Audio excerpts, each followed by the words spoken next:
Yo, what's going on, average guys? Woo, boy, I've been working hard, man. Sorry I've been gone for so long, but welcome back to the channel. If you're a subscriber of mine, let me pick this up. We're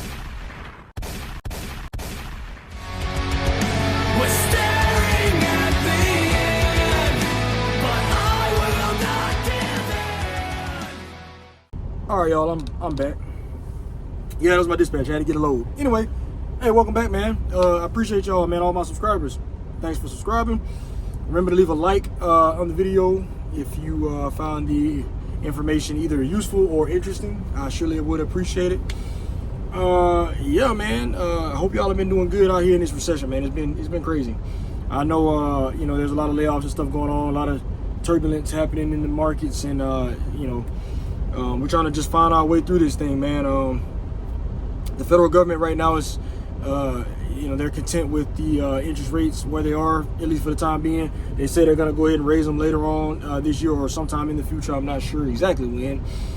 They're saying they're going to be a little bit more aggressive on the rate increases. Like they said, they can give about two more rate hikes is what they're anticipating, which is a bit more than what the market would have otherwise suspected. So, and what this is, guys, I mean, the federal government, they've been clear.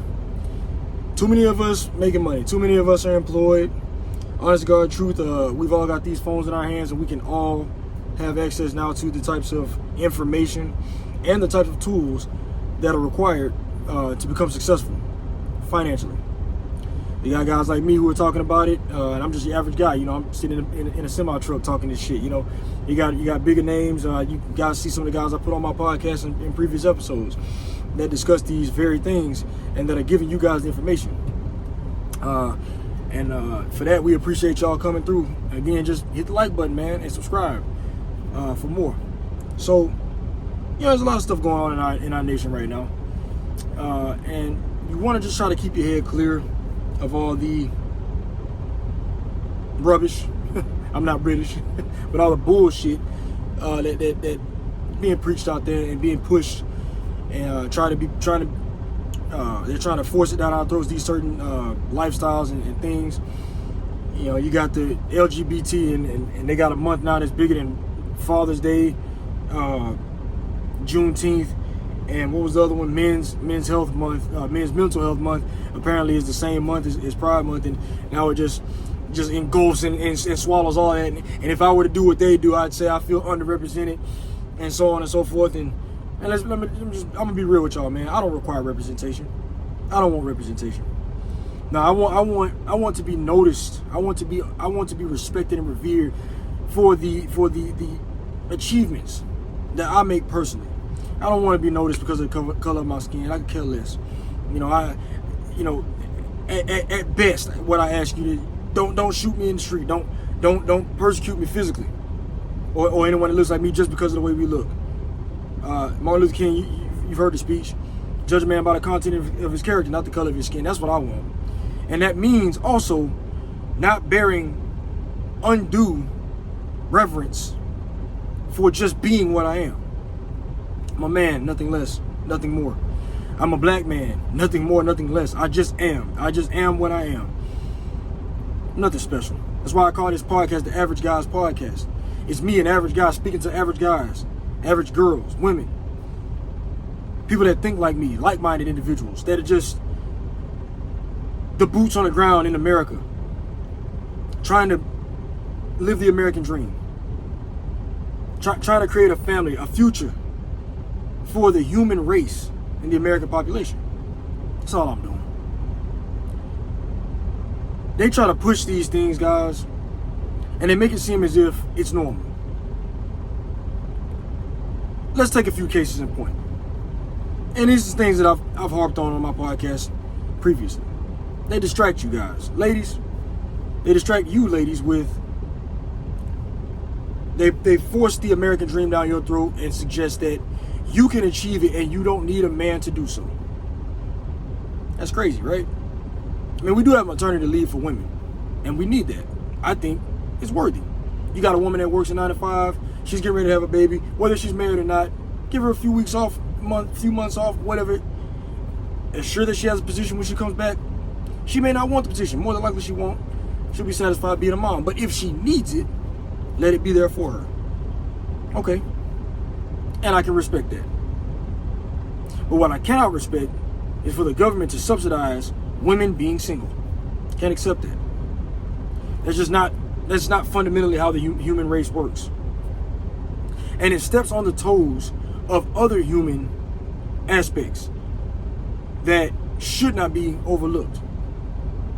We always talk about the good, the empathy that humans normally express toward one another, the desire not to harm one another, that works out in everyone's benefit. We don't ever really discuss why. But really, and what I'm really trying to hit on is we don't ever discuss the less desirable qualities of the human race, like selfishness. And truth be told, I don't want to fund any woman whose baby I didn't help create. I'm sorry. I've been this way. Most men are like this. They just don't want to see it. The truth be told, ladies, we ain't trying to raise your kids for you. Come on, man. Come on. You decided to lay with whoever you lay with and let them take care of that child. They should have enough of the good nature, the other side of that argument. They should have enough of the empathy that I just mentioned, to take care of that child. They should have the love and the passion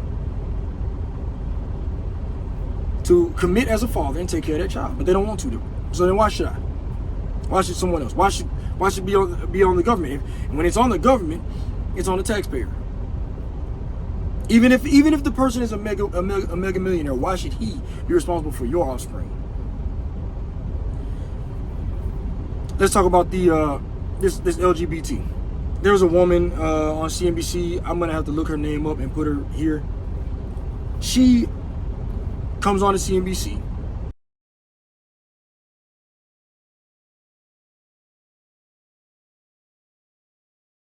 Welcome back to Squawk Box. This Pride Month, retailers like Target, Kohl's, and PetSmart have come under attack for their annual LGBT Pride merchandise displays and ad campaigns. Today, GLAAD is announcing that more than 40 major corporations, including Dow, Gilead, HP, Pfizer, Sony Music, and others, have signed a commitment to stand firm against the escalation of bullying and harassment towards the gay community. Joining us right now is Sarah Kate Ellis, a GLAAD CEO. Good morning to you. Curious how you've been thinking about that and what you think is really happening here. Well, good morning, and thank you for having me. I think we need to reframe this, and I think the headlines got away from us on this one, which is that companies that did back down to bullies actually saw this escalate. But those companies, there are hundreds of companies that are still running pride campaigns. And there are many companies that stood up to these extremist bullies and actually didn't see any problems because they didn't back down.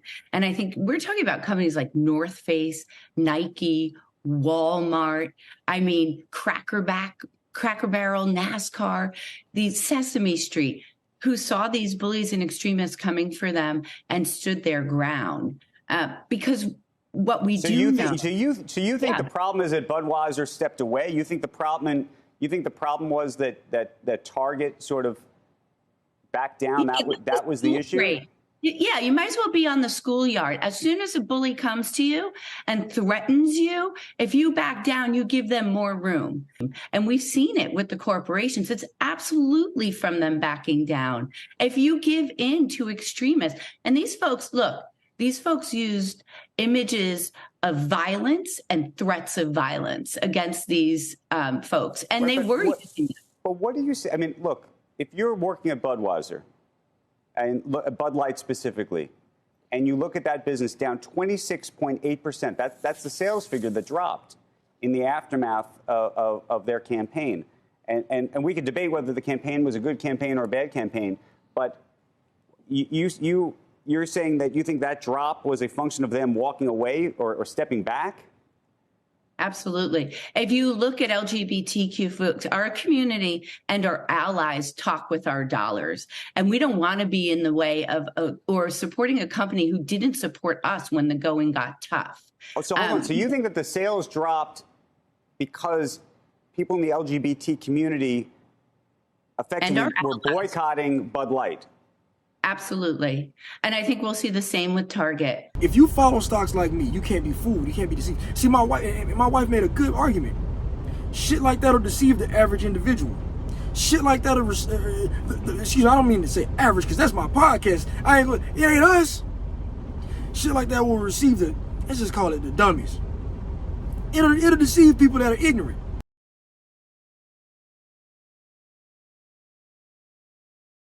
See, if you're not following the stocks and you're not following the trends and you're not trying to figure out where to place your money, like I am on a day-to-day basis, if you're not watching the news and keeping up with stuff like that, you might think that is how that happened. But I was there in real time.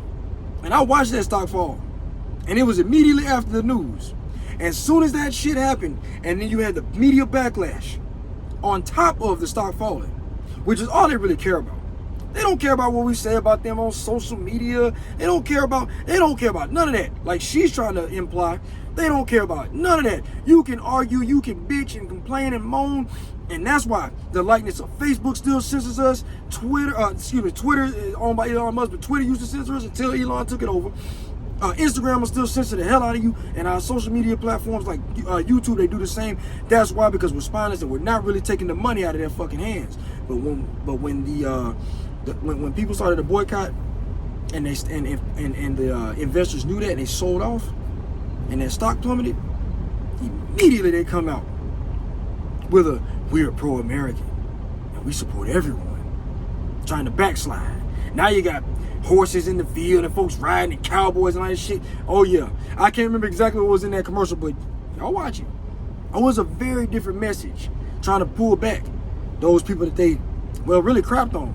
Because a lot of those people that supported Bud Light, I mean, you gotta think who drinks Bud Light. These are your people out there in the country. They ride on dirt roads. These are your cattle ranchers, or your mud riders, or your dirt bikes, your country. That's just Anglo-Saxon folks. That's just if I'm gonna be PC, white people.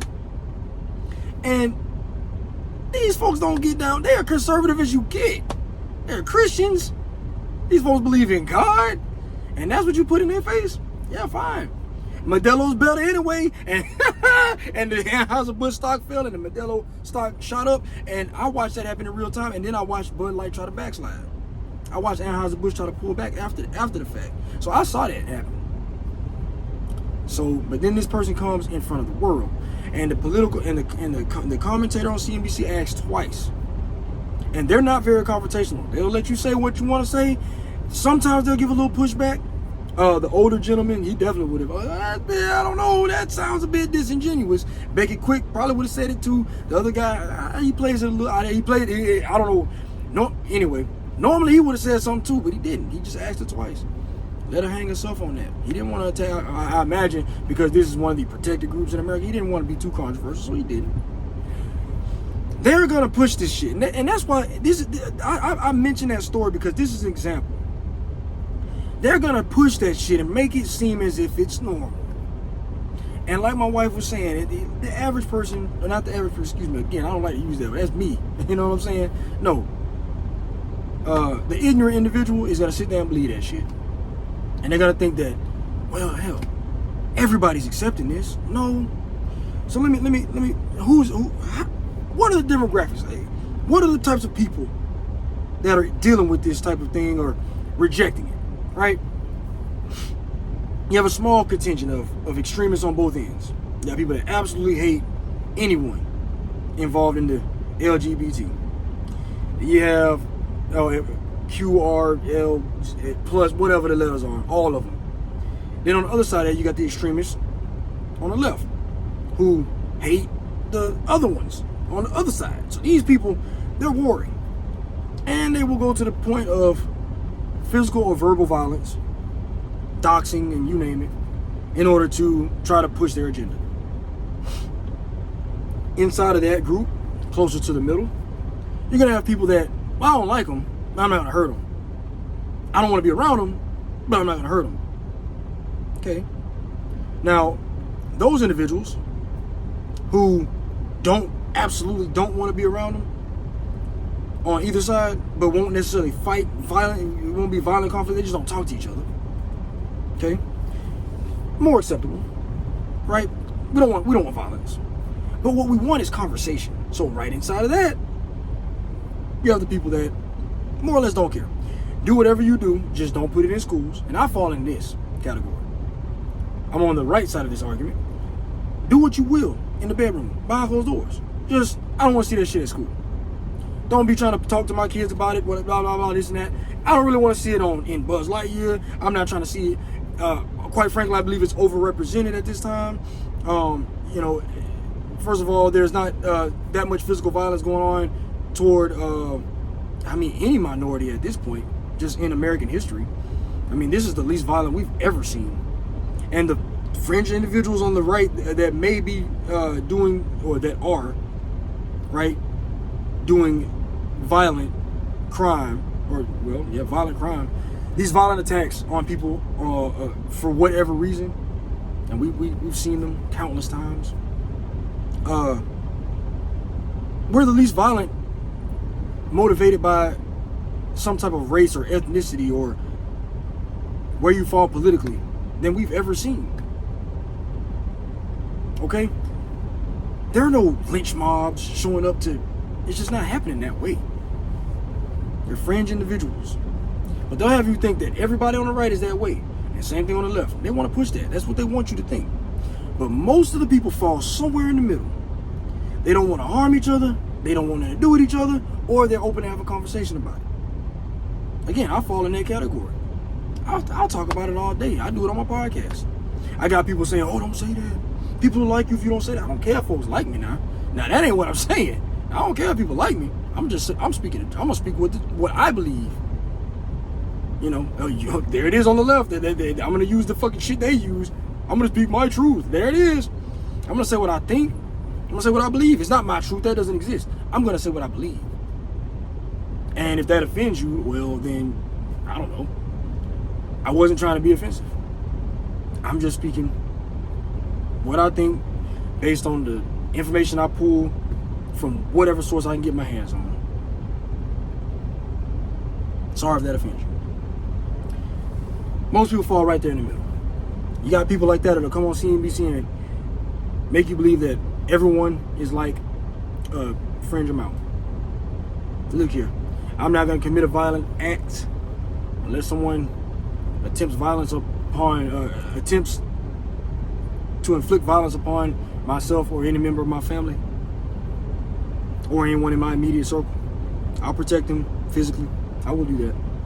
But otherwise, I'm peaceful. I'm chill. I don't care what you do behind closed doors, man. Do you? Hey, I don't care. Interestingly enough, there are some individuals. I saw a guy that was arguing in front of like the city council. He was a member of the LGBT. He was, I guess you would call him a G, right? He's the G. And he was saying that this flag does not represent me. When you're a conservative gay and you have conservative traditional values, it doesn't represent you. I am tired of this community trying to represent me and the millions of people that support people like me. And the people in this building are upset because they think that they're being marginalized. Do you see Chinese people in here upset that we're not flying the Chinese flag on Chinese New Year's? No. You see my community, the gay people that want to be marginalized, that make victims of ourselves. This flag that I'm standing on no longer represents me. This is not your fault. I'm not yelling at you. I'm upset because people like this are constantly representing my community. They make us look like fools. They make us look dumb. And I'm tired of it. This flag does not represent everyone. With liberty and justice for all. That flag, this flag, the American flag, 13 stripes and 50 stars represent us. Not this. Not this. And if the gay community would wake up, we wouldn't have this pushback. Stop indoctrinating children, and these types of things wouldn't happen. One more thing. Do you know where I can find a trash can? I talked to a B, one of the bi. This is a woman. I talked to her. And she mentions that, well, you can see the self-hate. You can hear that self-hate in his voice. I didn't argue back. These days I just kind of listen and I bring it here to you guys on the podcast. I don't really argue with people too much, you know. I hit these weights and I drive this truck, baby. But I'll bring it to you guys. And let me ask you something. Would any of y'all say, y'all look at me, do I hate myself? Does it appear that I hate myself or people that look like me? Just for the fact that they look like me. In fact, on my podcast, often what I preach is for everybody to include one another, befriend one another, don't harm one another. I preach self-betterment. Let's raise our kids more properly. I'm even a marriage advocate under a specific context. So that again, do I look like the type of person that hates myself? But by that same logic, if I disagree with anything black folks do, I'm self-loathing. You can sense a self-hatred. I can tell y'all all day long. I can name a list of things black folks do that I cannot stand. That I cannot stand. Okay? What? Let me give y'all some cases in point. Overwhelmingly, we worship black people, right? Overwhelmingly, black people support the likeness of like Cardi B, Offset. I don't know all the new rappers. I can't stand that shit.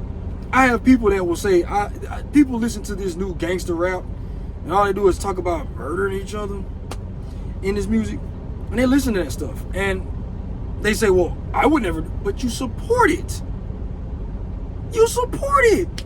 If you watch the YouTube videos, you support it through Apple. We don't buy CDs and albums no more. But if you listen to the music, man, you're supporting that shit. They will buy concert tickets. I had a friend of mine. Oh, I'm about to tell on somebody else.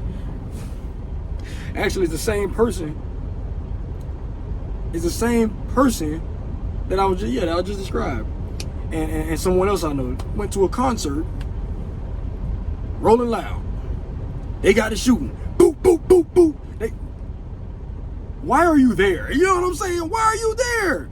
These people, I know these folks. These black folks, these black women raised in a way that was conducive to a proper, like the ideal lifestyle.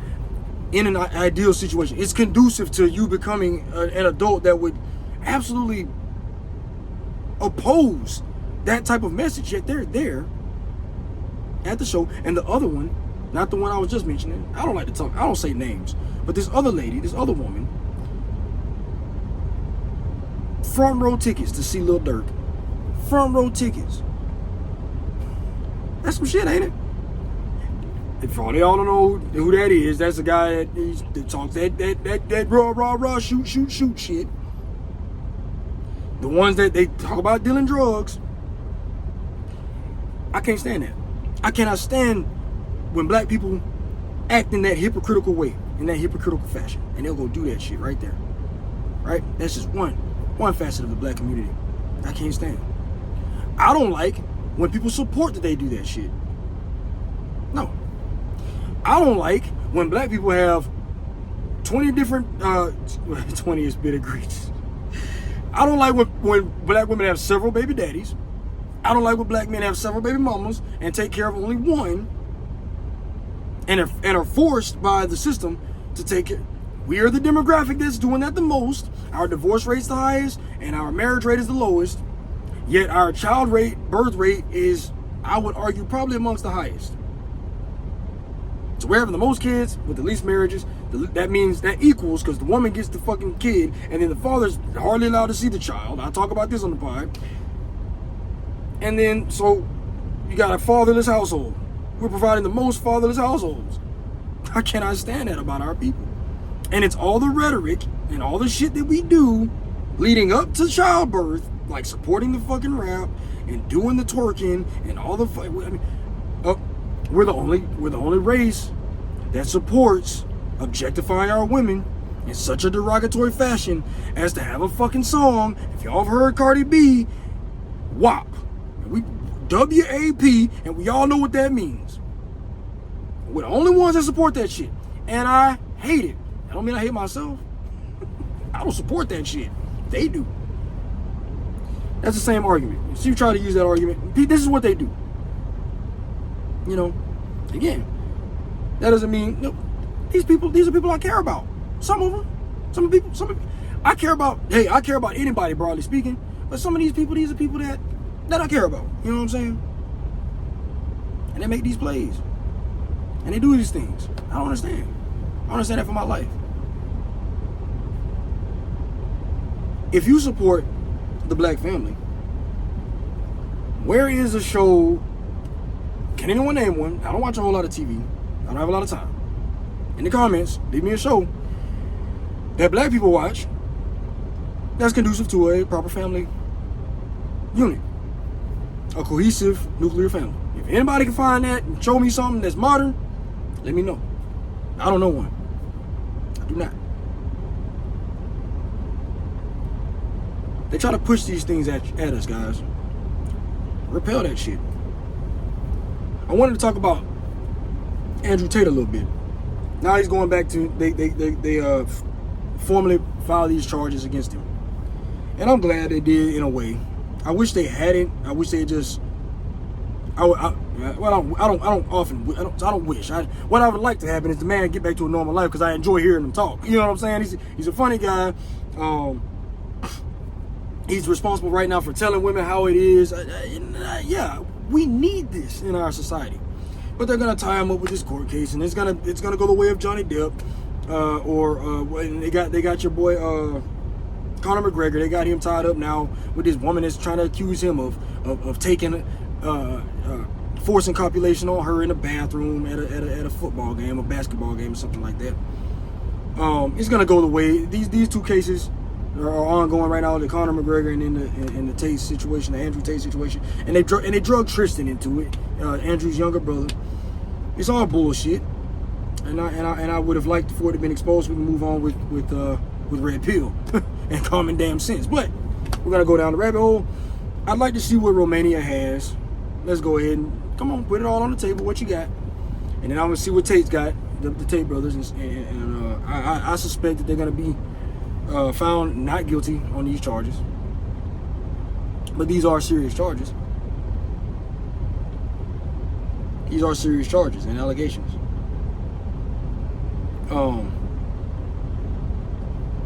But I will go ahead and say it. I'm gonna put myself out there and say this. You guys are so our world has gone to a place of stupidity so far as to imagine that men with the level of status and influence that these individuals have to resort to deviant sexual behavior. And this is the common rhetoric.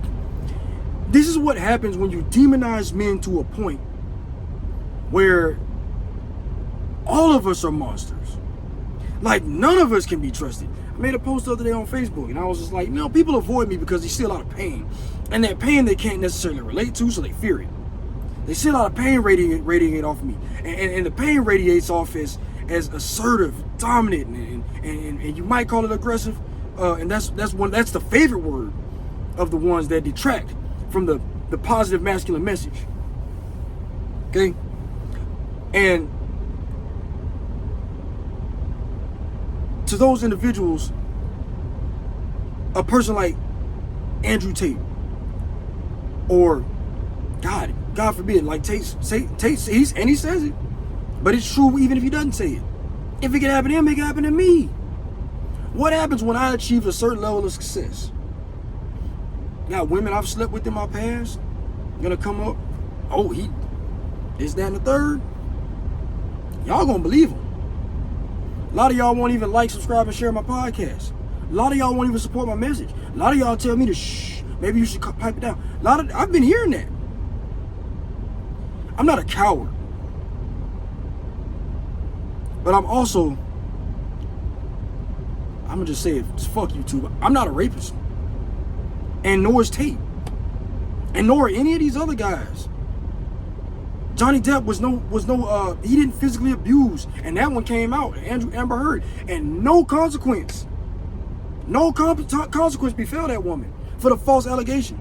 And I remember a time when I was younger, it was about a decade ago.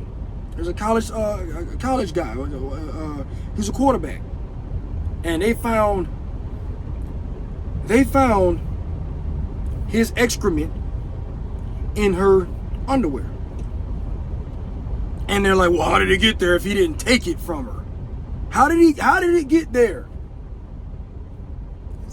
He's a college quarterback.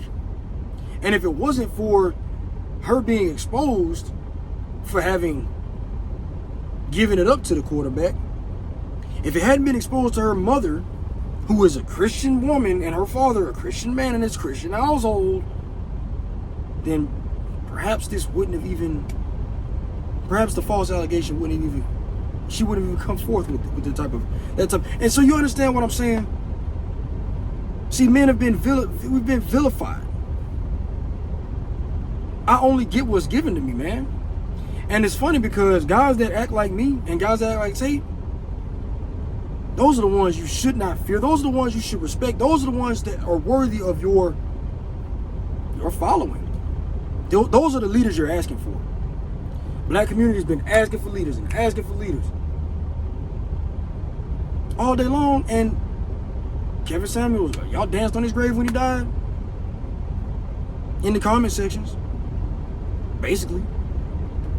Y'all were excited about that one. Would it be the same if something happened to me? Come on now. But yeah, it would. Yeah, it would. My audience is not quite as large as his, but that'd be a small contingent of individuals that was, yeah, well, he got what he deserved. Really? It's the guys like me coming out here doing what I'm doing. See, I do this so that I might be worthy of a woman. I do all this so that women, men might look on to me and say, hey, we're either going to work with him or give to him or give, you name it. Give respect, invest in, invest with. I want to make myself worthy so I don't have to steal or take from anyone. Do you understand? And these are the types of men that get hyper wealthy. You guys demonize all of them. And I said it in one of my last episodes. Y'all demonize all of them. And you're going to do that same thing to me. And then my kids, you're definitely going to do it to them because you didn't see them work for it. But you don't know the types of what they deal with on a regular basis with me as their father. Oh, man, a lot of y'all are too weak. Y'all are too weak to put y'all's kids through the ringer. You're too weak. A lot of y'all spare the fucking rod. A lot of y'all won't even whoop your child when they're wrong. Let alone push them to be better. You ain't doing that. You sure ain't doing that. And I'm gonna tell you, it shows. And in the next generation, y'all gonna look at my kids and you'll say they didn't work for it, but yeah, they did. First of all, their father worked for it, so now they got a generation, now they got a legacy. So it's in their DNA. Yeah, maybe it's not my listeners. Maybe it's not in some of these other folks, guys. Maybe it's not in their DNA to achieve that level of prosperity. The level of prosperity for which my kids might receive. And subsequently continue to earn themselves. A lot of people criticize Donald Trump. Oh, he says my dad gave me a small loan of $1 million. Well, to a billionaire, it is small. To a billionaire, it is a small loan. But when you take $1 million and turn it into several hundred billion, whatever Trump's worth, and then becomes president of the United damn States, his daddy didn't do that for him. You know what I'm saying? Come on. But y'all gonna detract it. Every time a man is successful, y'all want to say that he stole something. That's what they got y'all thinking, man. Yeah, some of the guys that achieve, I guess they stole to get there. Yeah. Look at the guys that you know personally. And you see them. I've been home 2 weeks out of this year. Y'all watched my shit. Y'all see me. Y'all saw me go from a skinny little what? Now I got traps and shit. Hey, y'all have seen my journey. A lot of y'all respect it and I appreciate it, but y'all have seen me. Don't let them fool you. Don't let them fool you with this bullshit rhetoric. Don't let them get there. Don't let them get in your head like that, man. If you work hard, you'll get the result. Man, look here. I've been gone for a minute, y'all. I got a lot to unpack here. The head of health in Canada, I think the United States, Great Britain, there's one other country. Look at these people. These folks morbidly obese. They are morbidly obese. Big old fat folks, man, trying to give us health advice. And I've been seeing on Twitter. I don't even do Facebook no more because Facebook's full of bullshit. All I see is funny memes, stupid ideologies, folks that think they know something that don't know a damn thing. I'm on Twitter now. I got Facebook friends, single as fuck, want to sit here and tell other folks what's wrong inside of marriages. Why are marriages failing? And the fucking single people. The single people are the ones arguing it. But I'm gonna tell y'all straight up. I'm a sidetrack. I'll get back to that Twitter story about the health department.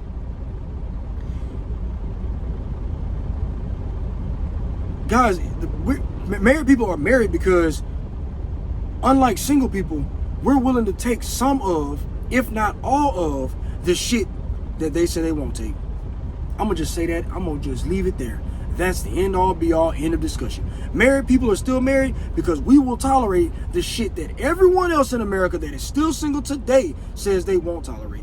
We'll tolerate some or all of that shit there. And if you know any married people and you've had a discussion with them, a candid one, some of your cousins, your friends, whatever the case, they'll tell you that their marriage ain't perfect. I say it all the time. We're willing to put up with what the rest of the world won't. And that's how you stay married. Oh yeah. It takes a monumentous effort, but I'll say, but I digress. Let's go back. They put the big old fat person, health department, right next beside Joe Rogan. They said, who'd you rather take health advice from? Well, damn, Joe, all day long. The last podcast I made, I was telling y'all the same thing. Look at me and look at some of the people y'all see on Facebook talking about being a vegetarian and a vegan. These folks, body mass index through the roof. What are they holding? 30%, 40% body weight, some of them? Body fat? Y'all want to follow him? Or you want to follow the guy with the six-pack that used keto to get his life back on track? Do what you want. But a smart person looks at a person that has what they got, that has what they want, and they try to figure out how they got it. That's what I do. That's the only reason I am the way I am. That's the only difference between me and most people. I look at people that have what I want and I try to obtain it, and I use the metrics that they lay forth. Now, there was a problem. For a long point in my life, I couldn't figure out who was telling me a lie versus who was telling me the truth. But I find that the ones that are telling me the lies are the ones that are trying to sell me a product. Those are the ones that are telling you the lie. Usually. I got a product to sell y'all now. I'm trying to get y'all on board with investing. But it's a product that I also use. Here's my wife's information again. No one's called her. Life insurance. Start there. Anyway, but as far as health, I've got nothing to sell you. I want you to like and subscribe to the podcast. That's what I want. I want to be a thought leader. I'll get paid how I get paid. I want to teach y'all. I'm trying to bring value to our nation. Not extrapolate from it. Not extract value from it. trying to bring y'all value. I'm trying to make a better life for my kids. There are like no decent women. If you've ever made a dating app, do an experiment. Married, single, I don't care. Go ahead and make a Tinder or a Bumble or whatever the damn dating app is, and just put your shit in and just scroll through and see. Look at all the single 30-something-year-old women.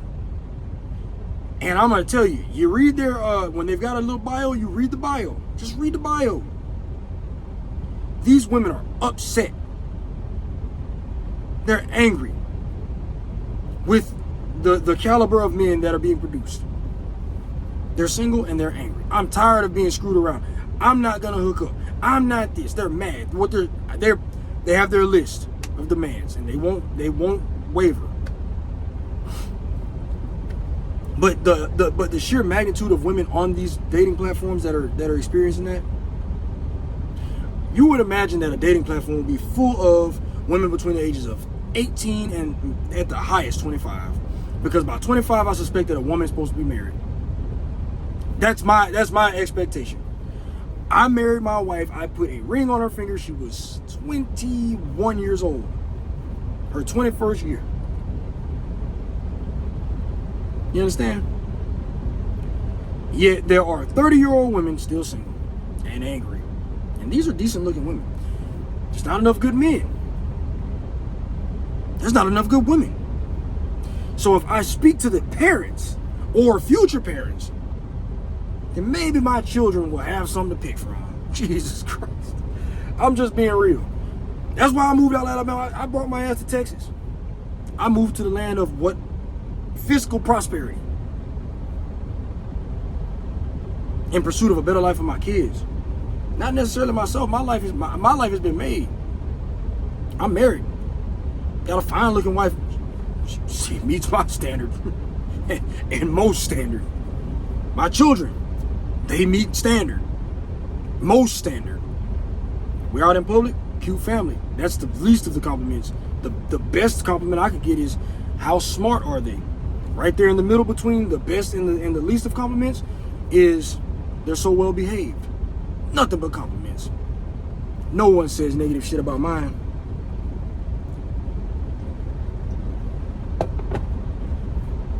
So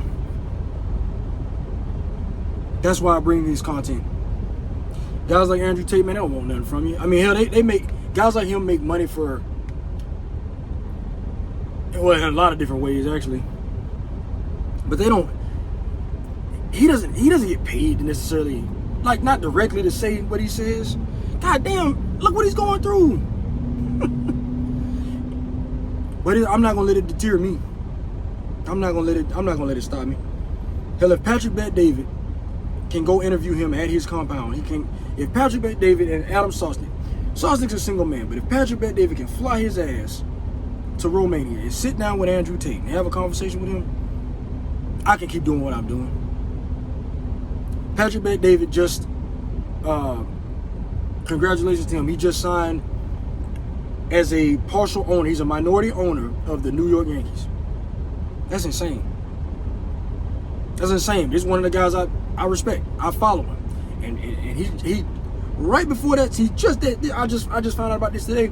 A couple weeks ago, he goes to Romania, to Andrew Tate's house, and has a conversation, 5-hour long conversation with this man, just to get the truth out there. And this man, I've seen his kids. If he got that kind of courage, if he's got that kind of courage to stand up against this bullshit that we're dealing with, I can speak out against it too. And if he can do that, y'all can too, fellas. Don't nobody know you. You ain't got no enemies. Nobody wants to harm you. You've got zero influence. And you can't like, subscribe, you can't share my message. You can't talk about Andrew Tate. Y'all too scared? Scared of what the women gonna say about you? I'm gonna tell you something. Women don't care about what you believe in. They care about the outcome of your beliefs. They will try to test you. They will try to say things. Oh, I don't want you to. My wife does it. She does it. Even today, I've given this woman very little reason, objectively, not subjectively, very little reason to not trust me. Ever. She can't tell you one time I've ever told her a lie. She couldn't tell me. I asked her about a month ago, have I ever lied to you? Even a white lie, even a lie that's like, you look better than you otherwise really look. Have I ever said that? Or I like what you're wearing, but you found out later I didn't. Or something simple or something extreme. Have you ever, because I know that she's never heard me say an extreme lie, but have you ever heard me lie to you about something? Even this woman who says no to that question will sit there and give me shit when I want to do a new thing. Hey, this is what women do. And, you know, she's a human just like anyone else, and I accept if she comes to me and, you know, wants to scrutinize a decision I'm going to make. I accept it, just like I would accept any person doing it. I'll argue for it, and if you got a better argument, then you might change my mind. And I'm not so fragile as to think that, oh, well, that makes you better than me just because you were right this time. No. So I'll have the conversation. It's not a problem for me. And she comes to me with these things. And she's gonna, that's what's gonna happen. But I forgot where I was going with that. I was talking about Andrew Tate interview. Shit test. Oh yeah. Women don't give a damn. Yeah, women don't give a damn about your views, man. They don't. This woman ain't going nowhere. My wife ain't going nowhere. And so, guys, y'all gotta be braver. Y'all gotta come out. Y'all just gotta come out and be what you are to these women, man. And most women, they'll tell you there's a little bit of truth in the shit women say.